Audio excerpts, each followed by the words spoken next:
Salut tout le monde! Ça fait pas mal de temps que j'ai pas fait de vidéo de recettes de patates parce que la vie file et puis que c'est comme ça. Mais Noël approche à grands pas.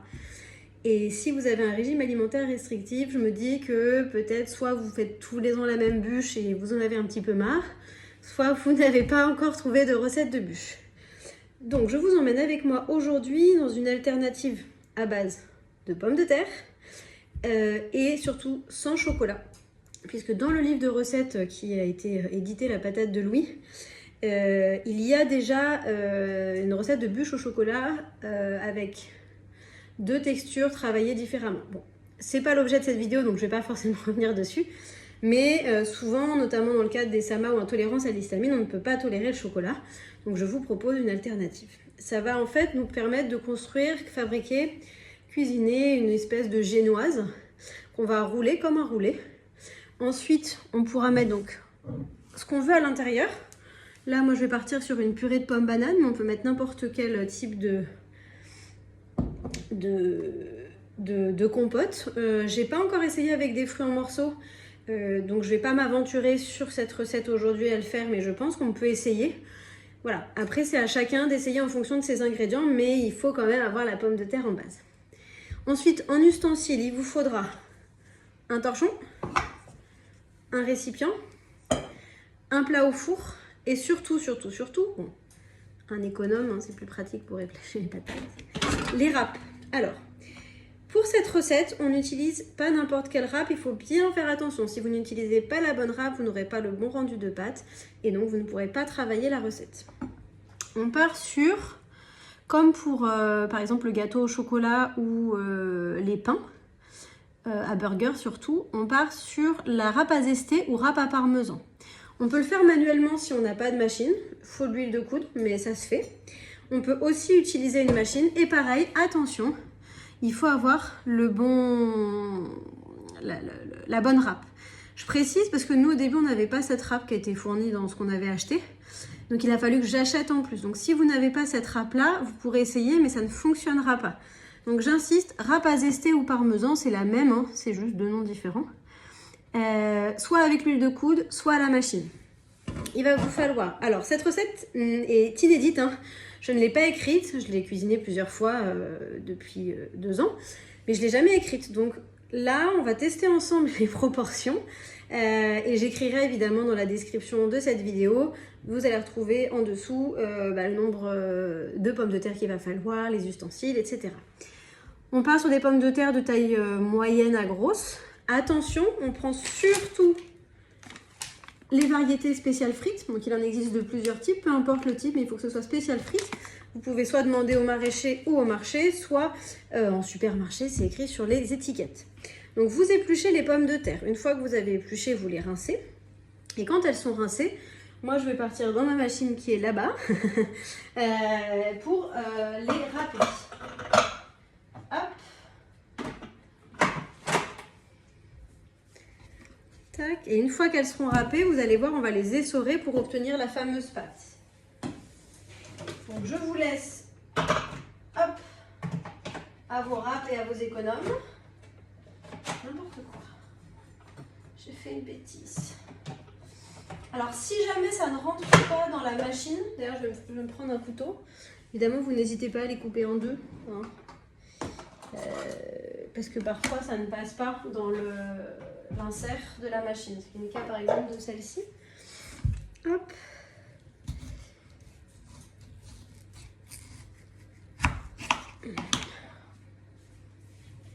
C'est parti.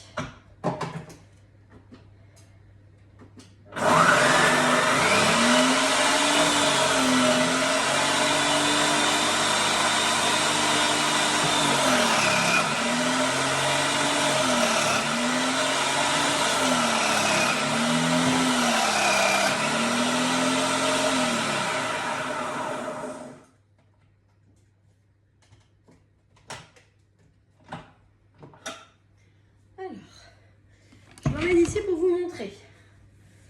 Donc on a un récipient, un torchon. Le mien a déjà été utilisé puisqu'il y a des pains hamburgers qui sont en train de cuire. Je vous montrerai à la fin de la vidéo. Hop là. Eh bien je l'avais mal fixé, non? Non, ça va. Donc, on récupère sa pâte. Vraiment, on va tout récupérer, hein, pas de gâchis. Tac, hop. Et on verse dans le torchon, surtout. On va avoir besoin de l'essorer. Vous allez avoir des chutes de pommes de terre comme ça, que vous pouvez garder à faire cuire, cuisiner, soit pour faire une autre recette comme les biscuits, qui me semble sont déjà dans une des vidéos, ou pour faire des patates sautées ou à l'eau. On récupère toute notre pâte, qui est pour l'instant, vous voyez, juteuse. On enlève bien les chutes de pommes de terre, hein, pour ne pas être dérangé. Hop. Désolée, je suis essoufflée, mais il y a un bébé dans le ventre, alors ça fatigue. Hop. Tac. Pam, pam, pam. Une fois que vous avez tout récupéré, au maximum en tout cas, hop, on va mettre tout ça là-bas pour ne pas être gêné. On va prendre le torchon comme ceci, on va le fermer et on va essorer. Et il faut vraiment rendre tout le jus. On ne cherche pas à en garder, on rend tout le jus. Et il me semble, alors je ne l'ai jamais fait, puisqu'on n'a jamais essayé la fécule de pommes de terre. Pourtant j'ai beaucoup de pommes de terre, mais on n'a jamais essayé sous d'autres formes, par peur de réaction. Du fait du syndrome d'activation mastocytaire, pour ceux qui sont nouveaux ici. Hop. Mais je crois qu'avec justement le jus que je suis en train de récupérer, on peut récupérer l'amidon. Il y a des vidéos sur internet, des tutos, des choses comme ça. Vous pouvez trouver. C'est-à-dire que c'est une recette zéro déchet parce que, hop, avec le jus, on peut créer de l'amidon, récupérer l'amidon. On ne crée pas, il existe. On a la pâte et avec les chutes d'épluchure, on peut aussi créer de la chapelure. La recette, elle est également dans le livre La patate de Louis. Ce qui peut être chouette, par exemple, si on fait un gratin ou quelque chose comme ça. Voilà. Donc moi, je ne vais pas l'utiliser, mais libre à vous. Et donc, je vous montre la pâte que vous allez obtenir. Moi, je la trouve assez magique, cette pâte. C'est un peu la base d'une grande partie des recettes que j'ai trouvées au fil du temps. Vous voyez, hop, on récupère tous les petits bouts qui traînent. Et vous voyez, on récupère une belle pâte, comme celle-ci. Un peu filandreuse, mais en vrai, quand on la met en boule, c'est bluffant. Enfin, moi, je trouve, je dirais. N'hésitez pas à me dire votre avis. Hop. Voilà. Et c'est ça qu'on va utiliser comme base et qu'on va travailler. Donc, moi, ce que je propose, c'est de travailler directement sur sa plaque de cuisson. Hop là, enfin directement dessus, pas complètement, mais on va prendre donc deux autres choses que j'ai pas précisé en début de vidéo, je crois. C'est du papier d'aluminium, pas obligatoire. Moi je le fais pour, des fois ça rend un petit peu de jus et ça m'évite de trop salir les plaques. Hop. Et surtout du papier cuisson. Donc on prend son papier cuisson. Et on le met là. Hop. Alors jusqu'à maintenant, cette pâte, je ne l'ai jamais étalée au rouleau. On va essayer, on va voir si ça fonctionne. Donc, ah bon, j'ai récupéré des épluchures. Donc on va juste faire un petit trou quand même dedans pour mettre un tout petit peu de matière grasse. Donc là, moi j'utilise de l'huile d'olive. On cuisine essentiellement à l'huile d'olive, mais on peut mettre autre chose. On peut ne rien mettre. Si vous n'avez pas de matière grasse dans l'alimentation, la vôtre ou celle de vos enfants pour le moment, pas de souci. Ça se fait très bien sans. Enfin, je l'ai testé et ça fonctionne très bien. Donc hop, on mélange un petit peu et on y va. Donc on va aplatir et s'obtenir une génoise. Moi, je ne travaille pas avec les ustensiles qui sont faits exprès pour faire les roulés. Parce que je n'ai pas eu envie d'en acheter du fait que ça marche très bien manuellement. Mais je pense que ça peut s'essayer. Donc hop, on va étaler le gros de la pâte. Il va falloir après la retravailler à la main. Parce que vous voyez, vous allez voir. L'idée c'est quand même d'obtenir un rendu carré. Hop. Donc là, j'ai la base. voyez, on dirait vraiment une pâte hein, à gâteau, on n'y voit que du feu. Et donc maintenant, voilà, je vais la travailler avec mes mains, de façon... C'est peut-être là que d'avoir les ustensiles spéciaux fait gagner un petit peu de temps. Mais j'ai le temps. Donc, enfin, j'ai le temps. Aujourd'hui, en tout cas, je prends le temps. Hop. En tout cas, à la machine, c'est rapide. Quand on n'a pas la machine, c'est vrai que c'est long. Nous, on a longtemps râpé à la main. J'avais le bras droit assez costaud à la fin. D'ailleurs, quand vous râpez, faites très attention, surtout quand on arrive à la fin de la pomme de terre. C'est très souvent qu'on se râpe les mains. Moi, je me suis pas mal râpée. Ça fait mal. Vraiment, faites attention pour pas... Hop. Alors là, je vais faire quelque chose que j'ai jamais fait jusqu'à maintenant. Donc, on essaye ensemble, hein, vous me direz. Soit vous vous arrêtez là pour la pâte. Alors, j'aurais pu le mettre directement dedans, mais je sais pas. Je me suis dit qu'on allait essayer de saupoudrer. On tente des trucs. Il faut bien l'étaler parce qu'après, on va la rouler. Donc, il ne faut pas qu'elle soit trop épaisse. Voilà, là j'ai ma forme. Donc je repasse un petit coup de rouleau pour finaliser ça. Et hop là, je vais vous montrer le résultat. Tadam! Donc la pâte à génoise finalement, qui évidemment reste une pâte à base de pommes de terre. On ne compare pas avec ce qu'on peut avoir l'habitude de manger. Mais en général, on se régale. Donc ce que je vais faire, je ne fais jamais. Mais je vais essayer cette version un peu plus gourmande pour que justement les personnes qui ont un palais habitué à manger du sucre, à manger des repas plus habituels, enfin plus traditionnels, se régalent. Parce que nous, on est très habitués à nos recettes de pommes de terre et avec très peu de sucre. Mais effectivement, quand les gens viennent manger à la maison, bon, là je m'échauffe, hein, je m'entraîne pour le réveillon. Et vous allez voir, on va vraiment... Enfin, il y a un peu d'histamine dans cette recette, puisque je pars avec la banane. Hein, mais vous pouvez tout à fait vraiment le faire avec n'importe quelle purée ou confiture. Ou comme je disais, moi je pense que ça peut s'essayer avec des fruits, même des fruits secs, peut-être des noix. Enfin voilà, ça dépend de votre alimentation, c'est à vous de vous amuser après. Moi l'idée c'est de vous fournir la pâte, la base. Mais après, vous allez pouvoir vous amuser. Donc, j'ai les mains, évidemment, super sales. Hop. On va ouvrir le pot. Hop. On prend une cuillère, jusque là, rien de très foufou. Et on étale sur la pâte. On n'en met pas trop, puisqu'effectivement, quand on va rouler... Là, ça va faire un effet resserré et ça risque de déborder. Mais ça dépend après, si vous êtes très gourmand, ça débordera et c'est très bien aussi. À vous de tester ce qui vous convient, de mettre des petites noix. Je pense qu'on peut aussi la faire en roulé salé, cette recette. Enfin, je pense, je suis sûre. Par exemple, avec ça, et puis à l'intérieur, justement, peut-être du fromage si vous avez du fromage, par exemple, moi je faisais beaucoup à une époque ce qu'on appelait notre tout doux, donc c'était une espèce de crème d'asperges à base de pommes de terre et d'asperges.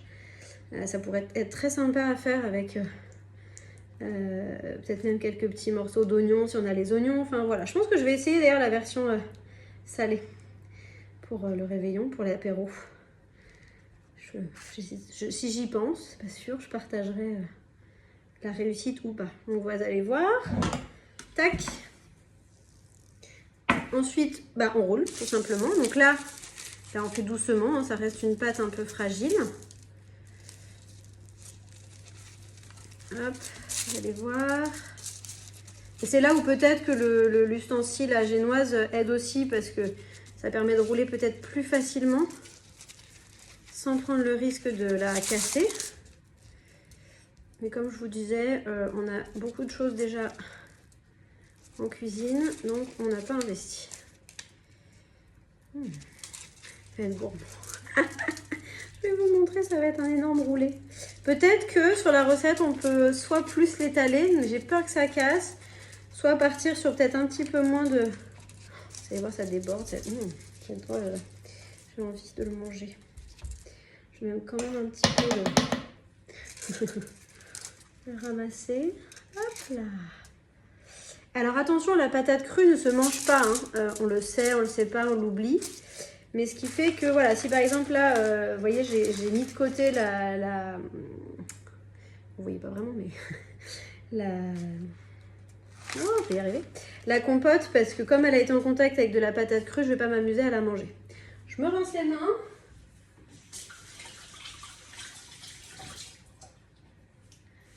Hop. Et je vous montre. Donc, vous voyez, on obtient, hop, une génoise. C'est pas mal, hein?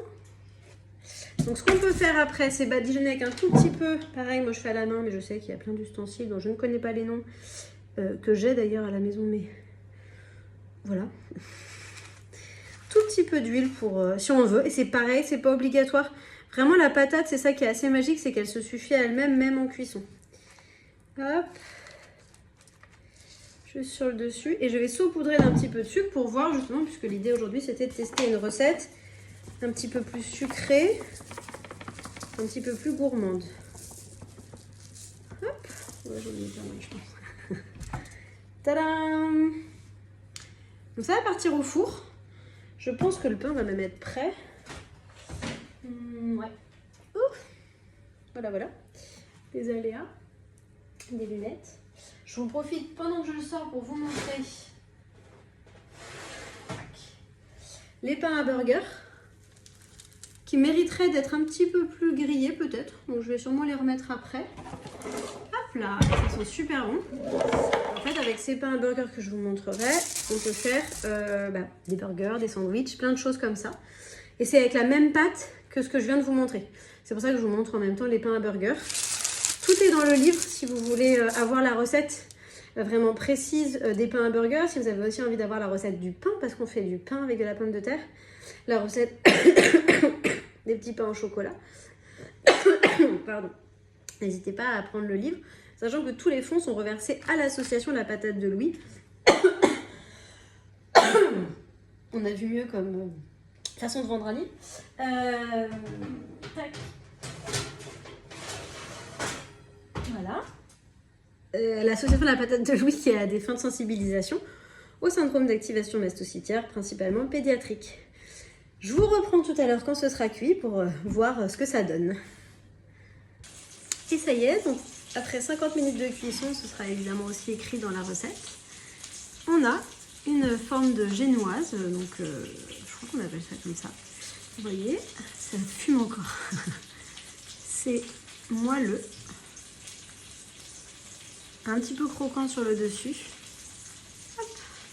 Et on reste sur un format bûche, donc ça peut tout à fait être servi à Noël. Si jamais vous pouvez rajouter des petites choses au-dessus, n'hésitez pas. Là, on peut voir un petit peu l'effet du sucre qui fait un effet blanc, l'effet neige. On peut s'amuser à penser ça. Voilà. Donc, je vais goûter parce que c'est la première fois que je le fais avec du sucre.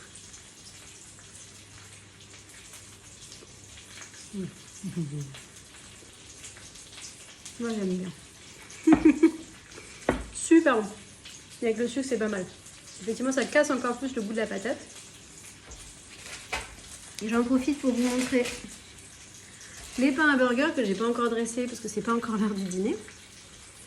Vous voyez? Donc après, on peut les arrondir un peu plus au moment de la préparation, en fonction de la forme qu'on veut leur donner. On va mettre à l'intérieur des ingrédients qu'on peut manger parce que c'est toujours la question. Et hop, on aura un bon burger. Donc les pains à burger, vous les trouvez sur le livre. Et la génoise, uniquement sur cette recette, enfin sur cette vidéo. Bon appétit!